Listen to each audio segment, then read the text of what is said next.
সম্মানিত সভাপতি, প্রধান অতিথি, মঞ্চে উপবিষ্ট ওয়াজিবুল ইহতারাম হযরত উলামায়ে কেরাম, দূর দূরান্ত থেকে আগত দিন প্রিয়, ইসলাম প্রিয় তাওহীদি জনতা, পর্দার অন্তরালে আলোচনা শোনার জন্য অপেক্ষমান মুসলিম মা ও মহিলাগণ, মহান আল্লাহ সুবহানাহু ওয়া তাআলার দরবারে শুকর আদায় করছি, যিনি আমাকে এবং আপনাদেরকে দ্বীনি এক জলসায়, দ্বীনি এক মাহফিলে,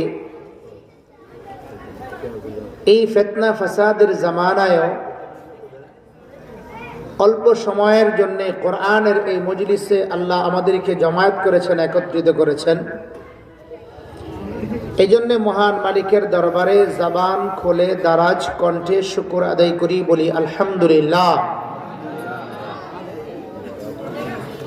আল্লাহ তাআলার বহুত বড় ইহসান, তিনি আমাদেরকে দুনিয়ার অন্যান্য বিভিন্ন কাজ থেকে, ব্যস্ততা থেকে ফারেক করেছেন।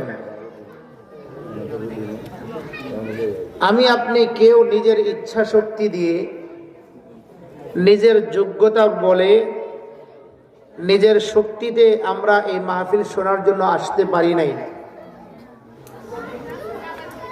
আমাদের প্রতি আসমানে আগে ফয়সালা হয়েছে, আসমানে সিদ্ধান্ত হয়েছে, আমার অমুক বান্দা আজকে কোরআন ও হাদিসের কথা শোনার জন্য যাবে। ফিরিস্তা আমার অন্তরের মধ্যে তলব ঢালছেন, আমার হৃদয়টাকে তৈরি করেছেন, অন্তরটা এই মাহফিল শোনার জন্য প্রস্তুত হয়েছে। আমি আমার কাজকে, আমি আমার ব্যস্ততাটাকে দূরে সরিয়ে আজকে কোরআনের জলসায় আল্লাহ আমাকে ঢোকার তৌফিক দিয়েছেন। আমরা যে এলাকায় এখন বসবাস করছি, অবস্থান করছি, গোটা এই এরিয়ার মধ্যে সবচেয়ে জনবসতিপূর্ণ, ঘন বসতির এরিয়া হলো এই বউবাজার, এই চরকগাঠা, এই এরিয়া। কথা বলেন ঠিক না বেঠিক?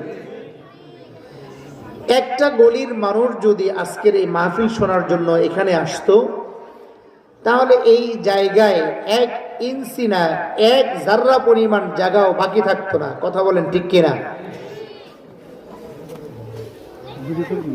দিনের কথা শোনার জন্যে